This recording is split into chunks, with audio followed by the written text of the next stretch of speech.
మరోవైపు ఆయన గవర్నమెంట్ హాస్పిటల్కి కూడా వెళ్ళారు రాజమండ్రి. కేఏ పాల్ గారు, ఇప్పుడు మీరు చూస్తున్నారు ప్రభుత్వం ప్రకటన చేసిన తర్వాత కూడా ఇంకా అనుమానాలు ఉన్నాయా మీకు? అసలు ఏం ప్రకటించింది? యాక్సిడెంట్ అంటున్నారు, పచ్చి అబద్ధం. ఇప్పుడే ఎస్పీ, ఆ పేరేంటి, రాజమండ్రి ఎస్పీ నరసింహ మాట్లాడుతున్న పచ్చి అబద్ధాలు. నేను అక్కడ ఉన్నాను, వేల మంది పాస్టర్లు ఉన్నారు.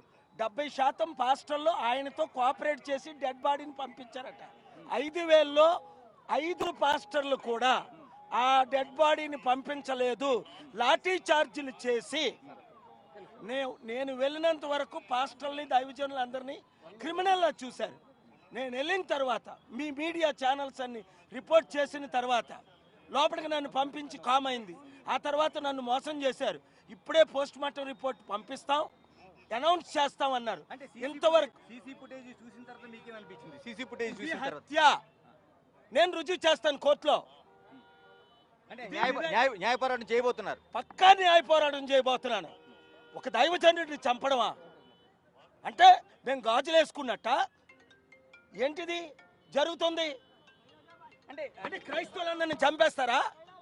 ముస్లింలందరినీ చంపేస్తారా? క్రైస్తవ సమాజం 99% హిందువులు నాతో ఉన్నారు, వీళ్ళతో ఎవరు లేరు. అంటే పోలీసులు చేసిన ప్రకటన మీరు విశ్వసించడం లేదు? అక్కడ పోలీసులతోనే నాకు గొడవ అయింది. అన్ని అబద్ధాలు చెప్పారు, నాతోనే అబద్ధాలు చెప్పారు. డాక్టర్ కలుస్తారన్నారు, పోస్ట్ మార్టం రిపోర్ట్ చేస్తామన్నారు, ప్రేయర్ చేయడానికి అక్కడ కిందకి బాడీని తీస్తామన్నారు. వారి కుటుంబ సభ్యులు, అంటే ఆత్మీయ కుటుంబ సభ్యులు బాడీని చూడడానికి కూడా నిమిషం అవకాశం ఇవ్వకుండా రౌడీగా క్రిమినల్ ట్రీట్ చేసి ఒక టెర్రరిస్ట్ చేసినట్టు ఈ పాస్టర్ గారిని ట్రీట్ చేసి. కుటుంబ సభ్యులకు అంత రక్షణ లేకుండా ఉందా? వాళ్ళకి ప్రాణభయం ఉందా? అక్కడ ఆత్మీయ కుటుంబం దైవజనులందరికీ 5,000 మంది. అది ఇక్కడ ఇష్యూ. నేను నడిచి వచ్చేయాలా రాజు? వచ్చేయాలా? పాల్గారు కుటుంబ సభ్యులకి నిజంగానే అంత ప్రాణహాని ఉందా? కుటుంబం కాదు, ఆయనే టార్గెట్. ఆయన చంపేశారు, ఇంకెందుకు ప్రాణహాని? అంటే క్రైస్తవ సమాజం నిజంగానే అంత అభద్రత ఉందా? నిజంగా మీరు ఏ రూపంలో అనుకుంటున్నారు? చూస్తాం కదా, ఒక్కొక్కడు తాట తీస్తారు. దేవుడు వదులుతాడా? నేను వదులుతానా? కోర్టులు వదులుతాయా? క్రైస్తవులు వదులుతారా? హిందువులు మాకు సపోర్ట్ చేయట్లేదా? ఎవడో 1% ఉన్నారు 100కి.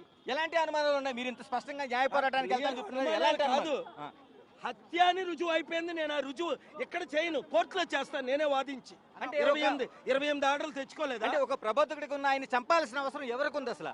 అక్కడ ఒక ఆయన ఉన్నాడు, ఆయన మీద పోలీస్ కంప్లైంట్ కూడా చేశారు. ఫెనాటిక్స్ చంపడానికి ఎట్టి పరిస్థితుల్లో వదిలేదు లేదు. ఇటు వెళ్ళాలి. మీడియాకు ఇప్పుడు కాదు, ఇటు వెళ్ళాలి.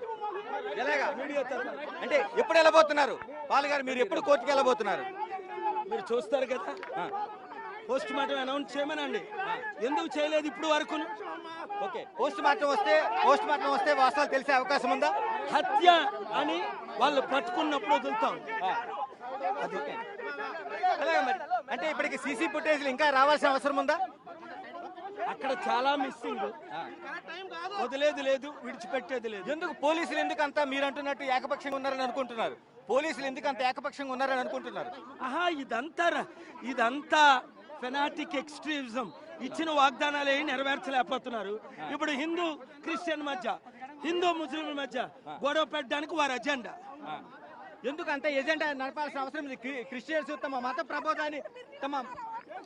మత ప్రబోధాన్ని చేసుకుంటూ పోతున్నప్పుడు అందరూ ముస్లింలందరూ పీస్ లవింగ్ అందరూ ఐకమత్యం అయిపోవాలా. ఇప్పుడున్న రాజకీయ నాయకులు ఎవరు మమ్మల్ని కాపాడలేదు, నేనున్నాను వాళ్ళకు. ఎందుకని రాజకీయ పార్టీలకు ఓట్లు కావాలా? లేకపోతే ఎందుకు రాజకీయ పార్టీలు ఎందుకు అంత టార్గెట్? తర్వాత లైన్ క్లియర్ చేయవా పోలీసులు ఉండి పనికిమాల. పాల్గారు చివరిగా చెప్పండి, ఇప్పుడు మీరు తదుపరి మీరు భవిష్యత్ కార్యాచరణ ఏం చేయబోతున్నారు? భవిష్యత్ కార్యాచరణ ఏంటి పాల్గారు? పాల్గారు భవిష్యత్ కార్యాచరణ ఏం చేయబోతున్నారు? ఇప్పుడు నివాళులు అర్పించింది. పొలిటికల్ ప్లాన్ ఉంటుంది, లీగల్ ప్లాన్ ముందు ఉంటుంది. ఇది మనకి టోటల్ గా చూస్తుంటే ఏదైతే పాల్ ఇప్పుడు నివాళులు అర్పించడం కోసం ఆయన వెళ్తున్నారో, నివాళులు అర్పించడం కోసం లోపలికి వెళ్తున్నారు ఆయన.